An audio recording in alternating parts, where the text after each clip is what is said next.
Assalamualaikum warahmatullahi wabarakatuh. Waalaikumsalam warahmatullahi wabarakatuh. Baik, selamat malam. Selamat bertemu kembali dengan saya. Semoga kita ketemu malam ini dalam keadaan sehat dan dalam keadaan bahagia.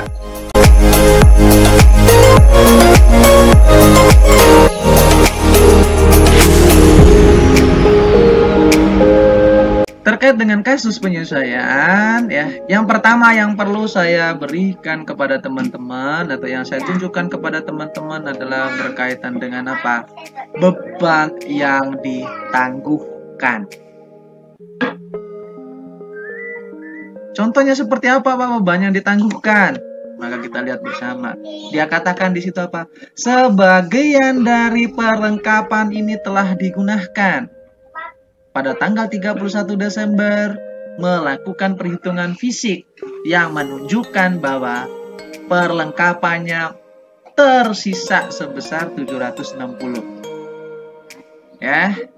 Masih ingat tadi nilai dari perlengkapan pada neraca saldo? Masih ingat? Kalau sudah tidak ingat, maka saya akan tunjukkan. Oke, ya. Dalam neraca saldo, ya, atau neraca percobaan, perlengkapan itu senilai 2 juta. Kalau dicatat berdasarkan transaksi. Ya.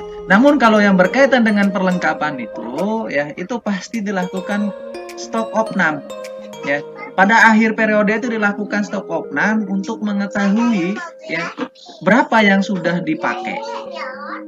Yang sudah dipakai ini dianggap sebagai beban. Yang belum dipakai, ya, adalah masih diakui sebagai aset. Nah, sehingga di sini tadi dikatakan apa? Yang tersisa itu adalah 760.000. Maka yang sudah menjadi beban, ya, itu adalah 1.240. Maka bagaimana jurnal penyesuaian yang dilakukan? Yang bisa langsung bantu saya untuk menjawab. Bukan perlengkapan debit, perlengkapan kredit. Baik, terima kasih. Sebesar 1.240.000. Baik, terima kasih. Dengan siapa?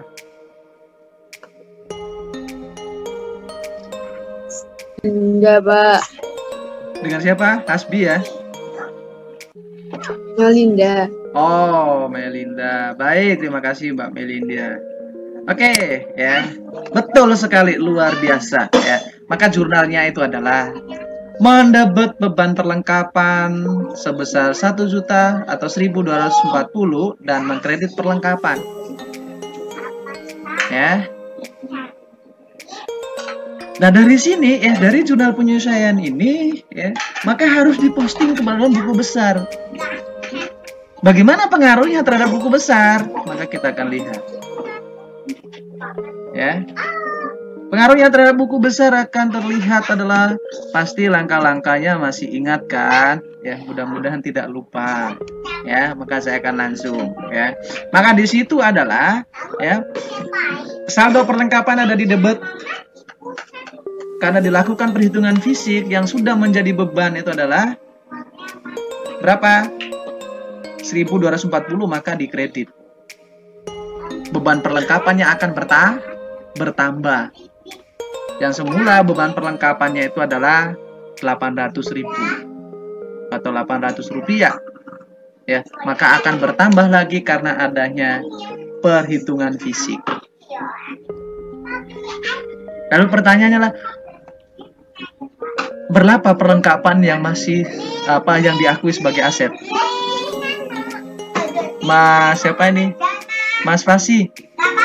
Oh, masih jalan, ya, masih jalan. Masih jalan. Oke. Sampai di sini paham, teman-teman? Sampai di sini paham?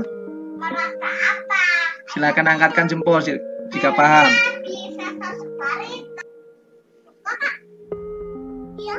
untuk asuransi selama 24 bulan belum mencerminkan bahwa asuransi bulan Desember secara teoritis sudah berlalu. Oke. Ya. Dia katakan apa? Pembayaran di muka untuk asuransi selama 24 bulan ya perlu mencerminkan bahwa asuransi bulan Desember secara teoritis sudah berlalu. Nah, tentunya adalah yang terkait dengan asuransi ini pasti masih ingat dong transaksi yang kita kemarin menjurnal dan memposting ya. Yang berkaitan dengan asuransi dibayar di muka ini karena apa ya? Karena dia katakan apa? 24 bulan di bulan Desember itu masih belum memberikan apa? Memberikan secara teoritis bahwa itu sudah berlalu. Ya. Bahwa itu sudah berlalu. Ya. Maka kita akan melihat, coba kita lihat pengaruhnya gini, ya.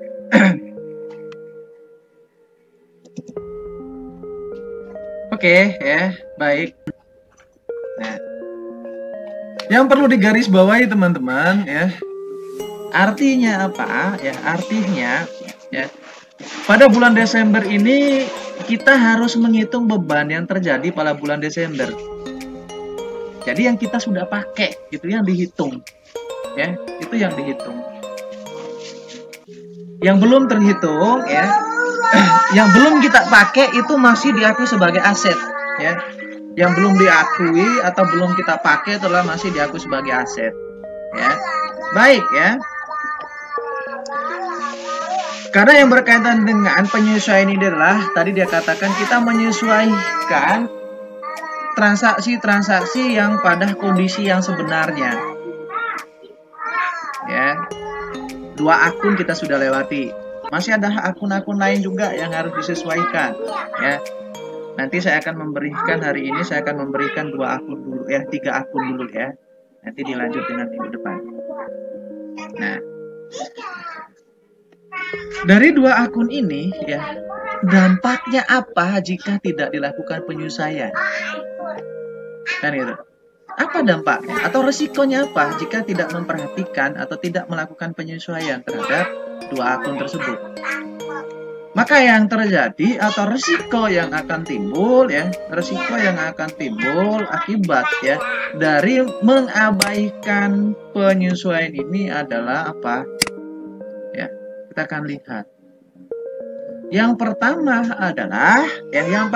adalah akan adanya beban dilaporkan terlalu rendah. Oke. Saya ulangi kembali ya. Jika mengabaikan transaksi-transaksi yang tadi yang seharusnya kita sesuaikan, yang seharusnya ya kita mengakui ya, yang sudah kita pakai itu adalah ya, jika kita abaikan yang pertama pasti adalah beban yang dilaporkan itu terlalu rendah. Jika beban yang dilaporkan terlalu rendah, maka akan berefek kepada apa? Aktivanya pasti naik. Ya, bebannya rendah, aktivanya naik. Padahal seharusnya adalah apa? Padahal seharusnya tidak seperti itu. Ya, jika sudah benar. Lalu akibat berikutnya apa? Akibat berikutnya adalah laba bersihnya pasti naik dong. Kalau laba bersihnya naik, pasti juga apa? Ekuitasnya naik.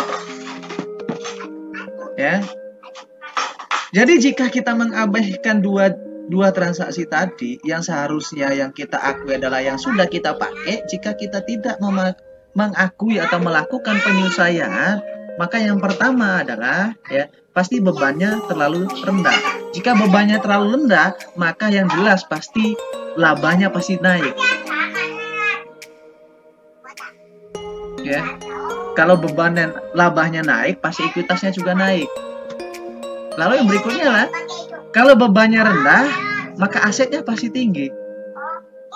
Contoh, ya, jika asuransi dibayar di muka tidak disesuaikan, kita tidak mengakui, ya, tidak akui yang sudah terpakai, maka asetnya pasti, ya, laporan keuangan pasti masih tetap bernilai 2.400.000. Padahal ya, padahal kita sudah menikmati manfaatnya selama 1 bulan.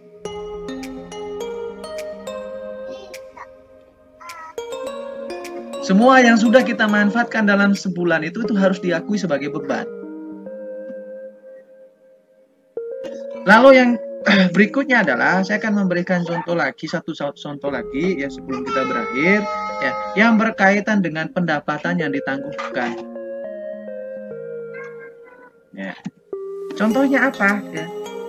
Sewa selama 3 bulan ya sebesar 360 itu diterima pada tanggal 1 Desember. Padahal tanggal 31 Desember itu hanya 125.000 yang dapat dibukukan sebagai pendapatan. Oke? Ya. Sederhananya gini ya.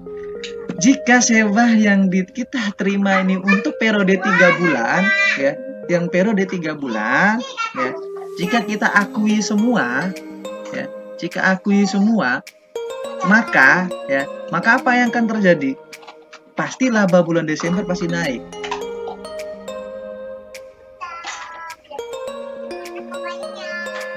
Dan laba 2 bulan ke depannya itu pasti turun. Itu sudah jelas. Maka ya dari transaksi ini kita jurnalnya adalah apa? Ya. Sewa yang diterima di muka dan kreditnya itu adalah pendapatan sewa. Sewa yang diterima di muka dan kreditnya adalah pendapatan sewa. Sorry sponsor ya. Baik lanjut ya. Baik lanjut. Baik lanjut ya. Maka pengaruhnya pasti pada akun T atau pada buku besar itu akan seperti ini ya. Maka sewa diterima di muka ya. Kalau teman-teman nanti coba dikresek lagi ya, materi sebelumnya itu ada yang kita mengkredit sewa diterima di muka. Ya, nanti coba di transaksi sebelum mulai dari menjurnal dan memposting. Ya. Atau kalau cross check lagi ke belakang itu di persamaan dasar. Ya, nanti coba dilihat kembali, ya. Maka di sini adalah kita mengakui pendapatan itu bukan 360 di bulan Desember. Ya.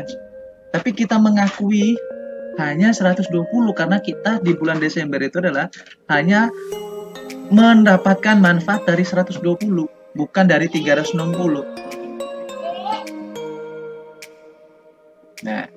Nah begitu juga bulan selanjutnya. Bulan selanjutnya juga harus disesuaikan. Ya. Contoh bulan Januari. Bulan Januari yang disesuaikan itu adalah 240. Ya, 240 ini maka di bulan Januari tahun depan ya itu disesuaikan lagi ya, yang sudah memberikan manfaat juga 120. Maka asetnya di bulan di bulan Januari itu adalah 120. Nah, baru tutup buku baru berakhir di pada bulan apa? Bulan Februari. Artinya apa? Bulan Februari ini kita sudah menyelesaikan penyesuaian ya, melakukan penyesuaian atas pendapatan atau sewa yang terima di muka itu pada bulan Februari. Oke.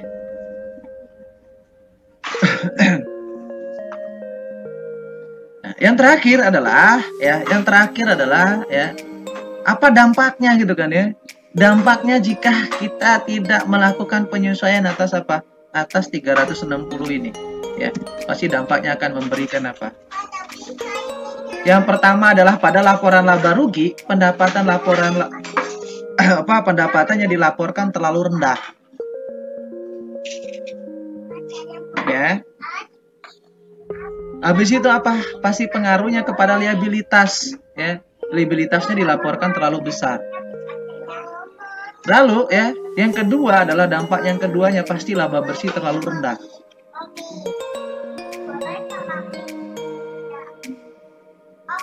Jika laba bersihnya terlalu rendah, ya akan memberi pengaruh juga terhadap perubahan ekuitas. Ya, itu sudah pasti.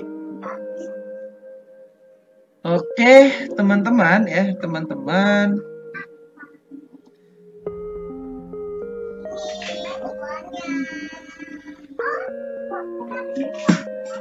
Kita jam 12. Nah, saya memberikan satu lagi ya. Saya memberikan satu lagi ya. Nanti minggu depan kita membahas terkait dengan aset ya, aset tetap. Ya, saya memberi lagi satu lagi terhadap pendapatan ya. Nah, di beban akrual ini ya, tadi dia katakan apa? Ya, ada utang upah sebesar 250. Ya. Namun ya, beban upah itu dilaporkan terlalu rendah dan tidak ada kewajiban yang harus dilaporkan. Oke. Artinya apa ya? Artinya tidak ada ya utang yang harus dilaporkan saat itu. Ya. Beban upah dilaporkan terlalu rendah. Kalau beban upah terlalu rendah berarti muncul apa? Adanya apa?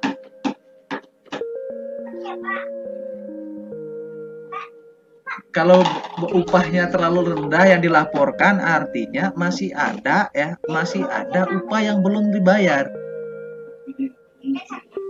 Atau ada upah yang belum dicatat. Oke. Sehingga ya dari transaksi ini maka jurnalnya akan muncul seperti ini ya. Beban upah ya, mendebet beban upah dan mengkredit utang. Ya. Kalau dilaporkan terlalu rendah berarti ada yang belum dibayar. Artinya gitu ya. Kan dia katakan apa? Beban upah dilaporkan terlalu rendah. Artinya ya, masih ada gaji yang belum dibayarkan. Ya. Atau yang perlu digarisbawahi adalah ya, di mana di atas dia katakan apa? Ada utang upah ya pada bulan Desember itu sebesar 250. Biar di kata-kata di bawahnya itu dihapus saja ya. Biar kalian tidak bingung ya. Kalau bingung di kata-kata beban upah dilaporkan terlalu rendah maksudnya gimana ya? Langsung aja yang di atasnya di highlight yang terkait dengan utang upah. Ya. Oke ya. Ini pasti ya, saya akan langsung kepada pengaruhnya apa gitu kan ya. Pengaruhnya apa jika tidak dilakukan penyesuaian ya. Maka pengaruhnya akan seperti ini teman-teman ya. Pengaruhnya pasti apa? Beban dilaporkan juga terlalu rendah sebesar 250.000 yang mengakibatkan apa? Liabilitasnya terlalu rendah. Ya, jika liabilitasnya terlalu rendah dan bebannya terlalu rendah, maka pasti sudah otomatis atau sudah jelas labanya itu pasti naik. Jika labanya naik, pasti sejalan juga dengan ekuitasnya pasti naik. Ya. Ini jika diabaikan ya, jika tidak melakukan penyesuaian. Kalau dilakukan penyesuaian, maka hal ini tidak akan terjadi. Ya, maka hal ini tidak akan terjadi. Tidak ada hal yang terkait dengan bebannya itu dilaporkan terlalu rendah ya, yang mengakibatkan labanya pasti naik ya. Jika labanya pasti naik ya, pasti ekuitasnya juga naik. Oke ya, oke teman-teman, kita sampai di sini dulu ya. Kita sampai di sini dulu materi yang perlu kita sampaikan ya. Nanti minggu depan kita lanjut dengan beberapa kasus lagi yang berkaitan dengan penyesuaian ya. Oke. Baik, terima kasih teman-teman ya. Mudah-mudahan ilmu hari ini cukup memberi kalian manfaat. Kita bisa ketemu lagi di minggu depan. Untuk itu pesan saya adalah selalu jaga kesehatan dan jika keluar rumah selalu pakai masker. Ingat pesan ibu dan ingat pesan saya. Pesan saya adalah belajar dan belajar ya untuk persiapan UTS. Baik, itu aja yang perlu saya sampaikan hari ini. Semoga ilmunya bermanfaat untuk teman-teman sekalian. Saya akhiri. Assalamualaikum warahmatullahi wabarakatuh. Waalaikumsalam.